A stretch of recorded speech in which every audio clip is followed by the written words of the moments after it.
ఈ కొత్తగా ఈ space based satellite surveillance system ఈ ఫేజ్ 3లో స్పెషాలిటీ ఏంటంటే ఇంతకుముందున్న రీసాట్ రాడార్ ఇమేజింగ్ శాటిలైట్స్ ఇవన్నీ కూడా మనం బేసికల్గా లో ఎర్త్ ఆర్బిట్లో పెట్టేవాళ్ళం. కానీ ఈసారి లో ఎర్త్ ఆర్బిట్తో పాటు కొన్ని శాటిలైట్స్ జియో స్టేషనరీ ఆర్బిట్లో కూడా పెడుతున్నాం అనమాట.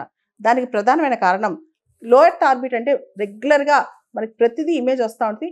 జియో స్టేషనరీ అంటే భూమి తిరిగేటప్పుడు దానికి సంబంధించిన రియల్ టైం డేటా కూడా మనకు ఫాస్ట్ రావడానికి ఉంటుంది అనమాట. అంటే ప్రెసిషన్ కోసం ఎగ్జాక్ట్గా సూక్ష్మమైన ఇన్ఫర్మేషన్ కోసం మనకి చాలా అవసరం అనమాట ఈ మొత్తం శాటిలైట్ ఇన్ఫర్మేషన్ అనేది.